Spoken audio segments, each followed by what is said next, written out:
Hey everyone, Marcin here again. Welcome back. Today we're diving into a pretty hot topic if you're in a wedding photography game. The question is, are wedding expos really worth your time and money? I'm going to break down the pros and cons, what you can expect, and how to get the best bang for your buck if you decide to jump in. And just heads up, there's a handy cheat sheet link in the description so you can follow along or review the main points without having to scribble down notes. All right, let's jump in.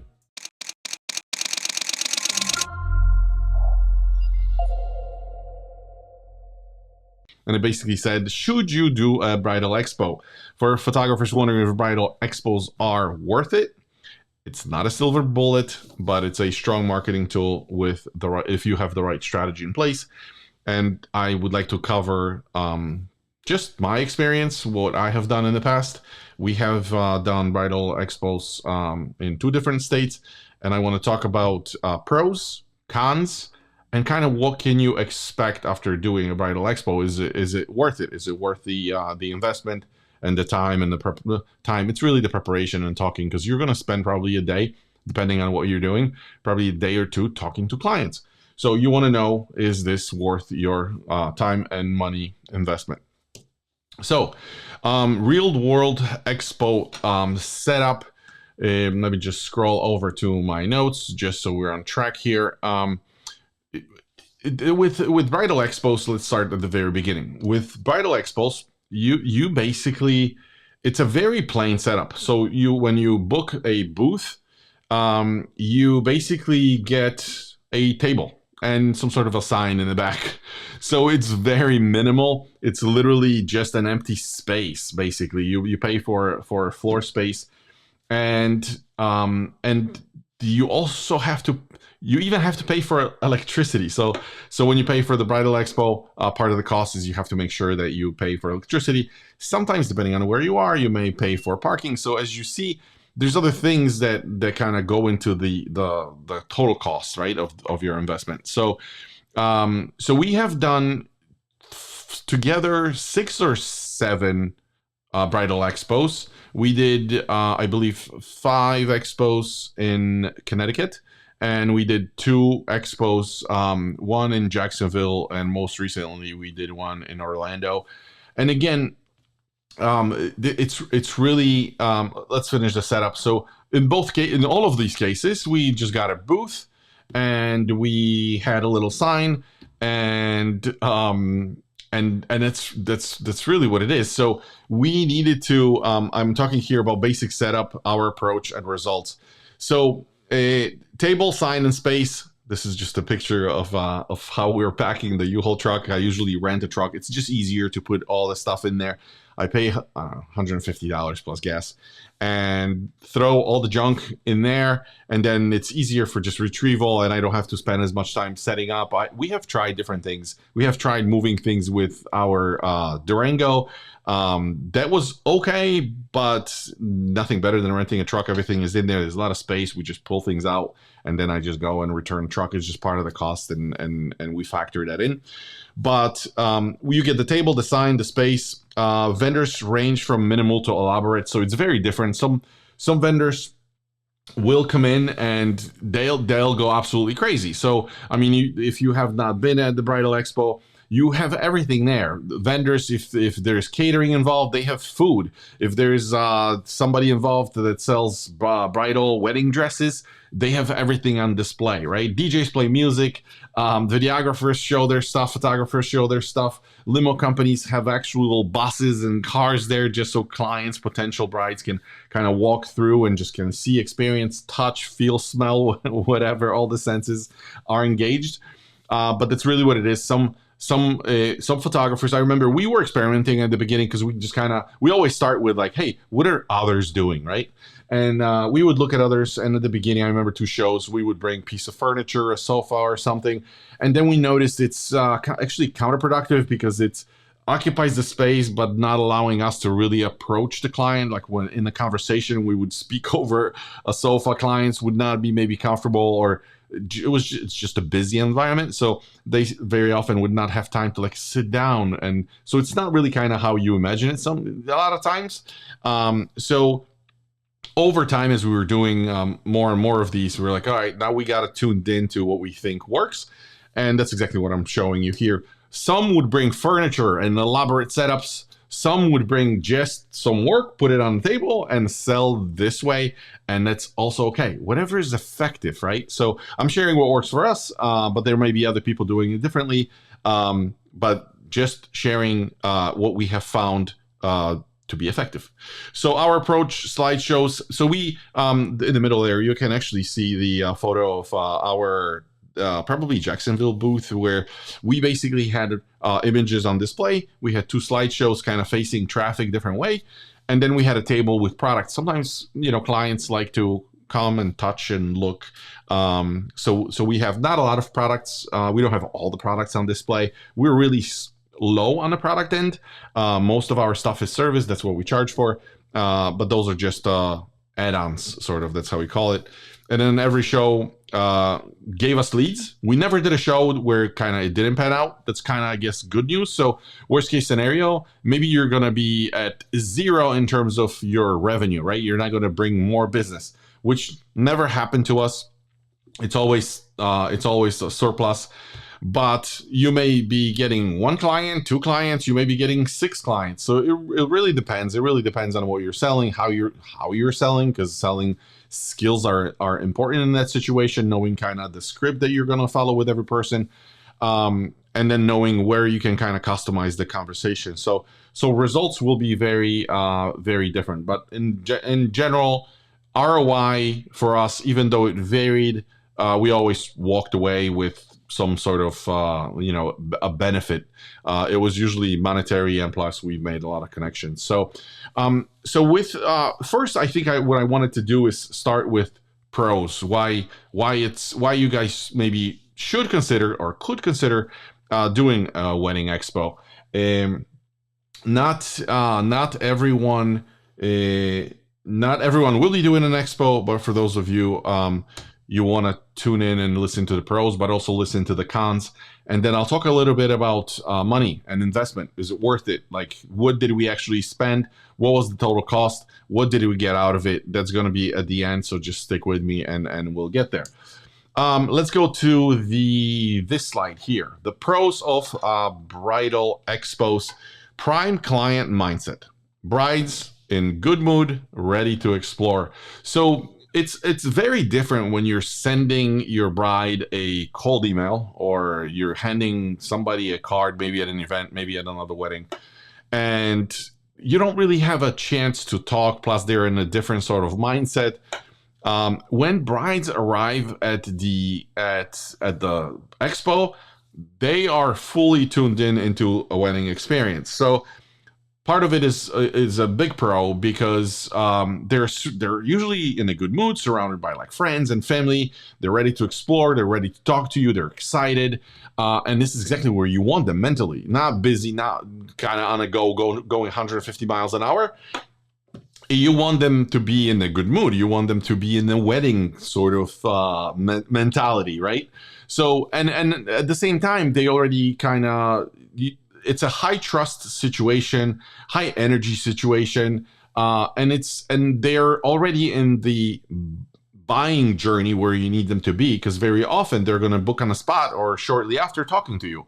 So that's a big pro. That whole mental aspect of person just kind of being in a good mood, ready and open for this conversation.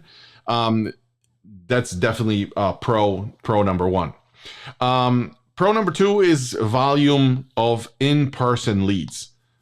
At bridal expos, at least the ones that we have done in Connecticut, Springfield, we have done Hartford, we have done 1 smaller show or 2 smaller shows, like sort of hotel-oriented with few selected vendors. But there's usually a lot of people, so it's not uncommon for a bridal expo to have 2,000, 3,000, 4,000 people. And when I say that, it's not just brides, it's brides and the people that are surrounding them, and it's moms and sisters and siblings and bridesmaids. Not uncommon to have, at least like maid of honor or whatever, and then some other girls. But you have a lot of people, so it's purely just volume game, right? So you may speak to 40, 50, 60 people during a single event. It's a lot of talking. Basically, all you're doing is just kind of repeating the same spiel. You're approaching people, or they mostly approach you because they're interested in your stuff. And what's nice about it is you're following a script, but you can also customize the conversation. Very often, if you compare that against an email that you send, or a card, or let's say you have a brochure that speaks about like your services, it's just same language, same message, and sometimes people have questions. A lot of times, actually, they have questions, especially when they spend thousands of dollars.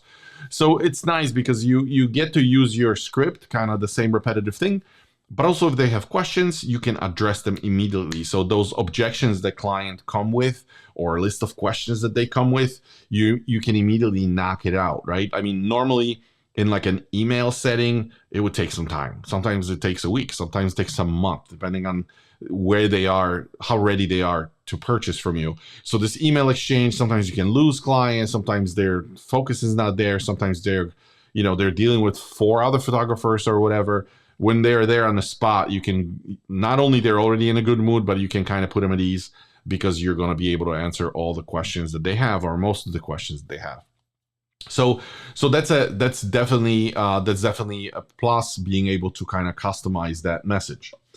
And then the third thing here is networking with vendors. Is building relationships for long-term referrals. Depending on what show you're doing, it really depends, because a lot of times you're like prepping the day before. Some shows allow you to prep like early in the morning from 7 o'clock, because the show usually starts at like 11 or 12. And then depending whether it's a 1 day or 2 day, like you spend a lot of times with vendors that are just hanging around, right? Some vendors walk around looking for connections, right? So very often I walk around and look for connections, and whether it's a flower arrangements, dresses, DJs, limo companies, because when somebody comes and books you, they immediately develop this trust, and like very often they just ask for extra information, for referrals, like, hey, do you know the vendor that does X, Y, and Z? So having that network and being able to speak to other vendors that you don't even know sometimes, but like you look at the work that you evaluate is sort of the same way as the bride would. It's super helpful, right? Because after the show, you can always, it's actually, there's a term for it. It's called integration marketing. But you can almost embed yourself into their messaging, whether it's like referral from a website. It's not just another vendor telling a client about you. It's about vendor telling, but also maybe having your name mentioned on their website. Maybe it's your name mentioned in their email. Maybe it's your name mentioned on their thank you page in their sales funnel. So we'll dedicate some time to sales funnels so you guys will understand exactly what I'm talking about. But that building that referral, it's very important, because it's not only that they're going to refer somebody once. Like if you guys click with another vendor, they may be sending you clients for years on end. We were in situations where other vendors were sending us, they were it was just trusted vendor. I know for us in particular, we were sort of in a close relationship with makeup artists, just because after doing an event, we could send pictures of their work that they could leverage then for their marketing materials. But not only that, when their clients would come and look at their work, they would be looking at our work and asking like, oh my God, this is an awesome picture. Or at the salon, they would be surrounded by something that we have done in the past. And they would say, oh, okay, great. Like I love this makeup. Like, who did this picture? And very often they would link back to us. So this whole business with networking with other vendors outside of just booking clients is a big deal, because you develop relationships for a very long time. The next thing on this list is, there's actually a couple things here that I listed, but authority, lead list, multiple engagement hooks. So let me actually start from the bottom, talk about multiple hooks of engagement. So depending on the client, I never sort of understood this, but I remember when we did the first show, I think we only had video running, and we would have some sort of a printout of like a package with pricing, And that was basically it. Our script, our sales script was not ready. We never had images. I don't think we had anything written that would describe our services. And this goes outside of just the package and pricing. This is just like, who are we? What's our philosophy about photography? Nothing too complicated. It's just like, hey, here's our style, and this is why. So we would have something that goes with it. We were experimenting with different things. Again, that's why I'm sharing this, because now we have it dialed in, and we kind of know what works. But very often, as you kind of stand as like a third person and observing from the outside, you'll notice that clients, as they walk by, they get hooked by different things. So some clients, it would be visuals. So they would walk by and like you'll see them monitor our like work photos on walls. Some people would walk by, never pay attention to photos, and just focus on the slideshow. Some people would walk by, never pay attention to the work. They would be immediately focused and locked in on like me or Joanna talking to another client. And they would just stand and listen. This is where the sales script comes into place. Some clients would be interested in products. They wouldn't listen. They wouldn't look at the work. They would look at the album, let's say, or some sort of a print. Let's say it's an acrylic print or one of the big albums that we have. And they would focus on that. And so you're hooking them different ways of how they're going to approach the booth. Sometimes we would have a promotion running with ability to like engage them to sign up for a deal, for a promotion. I'll talk about it, about the reason behind it later. But you get them hooked in different ways. Different things appeal to different people. Some people don't like to talk and don't like to look at your work. They like to just take a brochure and they would just start reading. So some people prefer to read. Some people prefer emails. Some people prefer Facebook. Some people prefer Instagram. Some people prefer, video content over reading. So you just have to remember about that, especially in this environment, like multiple engagement hooks. Visuals, reels, brochures appeal to different people depending on who they are or how open, extrovert or introvert they are. They would interact with you differently at the beginning, and then eventually everything leads into a conversation. Lead list. So the expos, the people that are sort of facilitating the whole event, in the end, they part of their marketing effort is to get leads, as many as possible. And this is not just to share with us later, but also for them, because they get to promote another show. So this is word of mouth. People spread the message. And so, but what the thing that's nice about it is that anybody that registers, whether they attend the expo or not, they would keep a list of about 3,000, 4,000 individuals. And this is not just clients. So it's clients, it's family, it's friends, it's just people. But people that are the only reason for them to be there is somebody's wedding, right? In the Bridal Expo case. By the way, this applies to when you're sharing with businesses and you're doing corporate gigs and you're there as a photographer. Same thing, same setup. So everything applies the same way. But in the end, the person or the company facilitating the expo would then give us access to attendee emails for follow-ups, and that's super important because not only you're selling at the event, majority of it, probably 70% happens in the follow-up, and I believe that's true for all sales. 70% of sales happen in follow-ups. So, hey guys, pausing here for a quick second. If you're curious about where you stand on your photography journey in this process of building this business, we've created a quick assessment to help you identify your strengths and areas for growth. Just click on the link in the description or follow the link on the screen, take the assessment, and get your personalized insights to help you move forward. Let's go back to the video. So we would get access to this list. We would throw it in we can probably I will be dedicating an episode to talk to you guys about funnels and how funnels sort of lead people into different places within your photography business ecosystem, how they interact with it, and what you can do to get more people engaged with your business. but emails are super important. So that's another pro. That's another benefit. And the third thing here on this slide was authority. It's a big deal. They're already in an environment where they're seeing other vendors. It's a very grand event, usually with lights, music, lasers, you name it.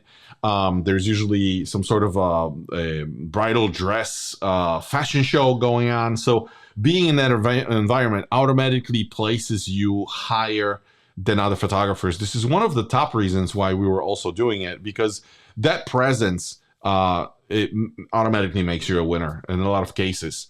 So if the client is considering, let's say, 5 photographers, you being one of them, and none of them attend the show, and they see you in a position where you are there at the expo with other vendors, there's this sort of like a feeling of safety and trust, and like, I guess this guy or girl or whatever like must be doing well for, good work for a lot of people because he's here. So authority is a big part of it. It adds trustworthiness, like I said, and adds credibility. It adds authority. It's a big deal, and that was one of the reasons why we were doing this. What else? Let me look at the next slide here, and I think that was it for pros. The main pros, at least. So let's switch over the gears, and now let's talk about some challenges, some cons. So things that you need to consider before maybe you start engaging with one of the companies. And the challenges, first one, you're one of many, right? It's a lot of people, it's a lot of potential clients, a lot of brides, and with families and friends, but also tons of vendors and often multiple photographers. So, and not only photographers, you could be a limo company and going against 5 or 6 other limo companies. And first, I'll say the same thing that I always say if you haven't seen previous episodes. I don't believe in competition. People connect with you on different levels. It's not just about your price or about your package. A lot of times you guys will learn that is if you don't know, but if you do know, you probably had the realization that it's like people connect with you on identity levels, so many connections, and that only happens in a conversation, right? So they talk to you, and let's say you're a busy mom, or you're doing this on the side, or maybe you're from a certain city, maybe you went to a certain college. When you start talking to a client, those things come up, and let me tell you, those identity connections are huge, because in the end, client cannot judge your work. Like, they're not another photographer that spent years looking at photography products, right, or outcomes, right? They don't look at images. So in the end, a lot of times you'll notice that it's like the trust comes from just feeling comfortable with you. So even if there is 5 or 6 other photographers, it's different style, different approach, different vibe. And I always say that sometimes when they connect with another photographer, at the beginning of the journey, I was thinking, felt like a failure to a degree. But then I realized they're better off with the other photographer, with their style, their approach, than connecting with me and in the end not being happy, either because of the work or because of my approach or because of my style. And when I say style, it could be photography style, but also by the way I handle my meetings and I approach my clients and the way I interact with them on the wedding day, let's say. So that's the thing. That's why I don't really overthinking. A lot of times there's at least 6, 8 other photographers, but it never sort of. Yes, I wish we were the only option. But for the starving crowd, for the photography starving crowd, but it's not a deterrent immediately just because you have another vendor there. But it is an environment. Also, part of that con is one of many. There's a lot of vendors. It's a loud and crowded environment. So very often you're talking and then you have the vendor right across of the alley from you and like next door on both sides. So you just have to kind of factor it in that it's not this quiet environment where their focus is just kind of dedicated. Like literally sometimes you talk to them and then they walk away and 5 booths later they're talking to another photographer. So very kind of fast paced. So that's one of the cons. One of many vendors, multiple photographers. On to the next one, limited follow-up access. So here's the thing I mentioned about the list of leads or registrants that they're sharing, the company is sharing with you in the end. It's nice that they do, but very often they limit this access because they distribute this list among other vendors. They don't want people to be just flooded with email, and quite frankly, for the right reasons, because if they don't want to turn the client off, right? So they try to gauge it and allow vendors to contact clients, but not as often maybe as we would like, which could be a negative, right? Because maybe you want to send them an email once a week as a follow-up after the show, but you're limited very often to 2 or 3 times a month. For some of you, maybe a big deal. For some of you, not, but it's just something to consider. So just know that when you receive that list, there's usually some sort of a piece of the document that you have to sign, acknowledging that there's some limitations in terms of what you can do with that list. The next one here for the con is a localized reach. Is that good or bad? I mean, sometimes I look at it as bad because depending on what you're doing, maybe you're doing destination weddings, maybe you want to go outside of your area. Maybe like for us right now, we're on the coast in a little beach town, but sometimes if we want to, let's say, attract people from Orlando, or like we recently did a wedding in Miami, sometimes I wish I could just reach out. With those local shows, whoever comes, whoever shows up is there, right? I mean, we actually, the Miami wedding was booked out of Orlando Bridal Expo. So that's great. That's an evidence that not only locals are there, but for most part it's locals. So if you're like trying to, let's say you have a budget to spend on your advertising and your marketing, and you're considering Bridal Expo versus Facebook ads. Well, if you don't want to go local, then I would say Facebook ads. Again, you have to know what you're doing with those ads too.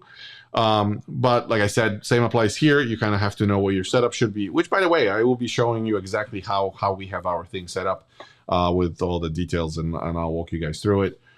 And then we have the infrastructure question. What does that mean? Infrastructure need requires follow-up funnel beyond business cards. So imagine you're at the show, people come, they usually ask for information. We usually try to give them a price sheet with the package, some sort of a package. And we do it for 2 reasons. One, we would like to, because we have inflow of clients, right? We want to almost filter the clients. So if I'm talking to somebody and they have $1,000 in mind in terms of paying for our services, I want to make sure that if we charge 4 or 5 or 6, that client is automatically filtered through. So showing the price, a lot of people say like, do I show because there are other vendors? Who cares? They're gonna book or not book with you if you're vibing with them, if they like your personality, if they like your work and your price. They will book no matter what. So to us, we show the price because, first of all, it's not a secret. Anybody can find out if they really try to.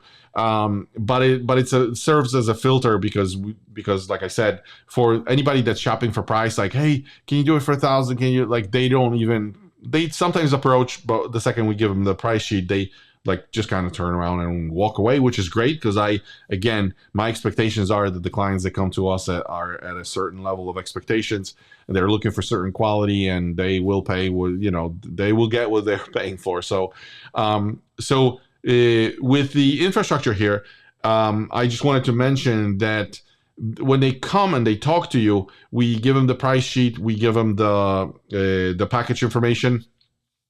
I rarely do business cards. A lot of people do business cards. It's like, does the business card do? They get a lot of flyers and brochures from other vendors, and like business card kind of gets, it's lost in the mix, right?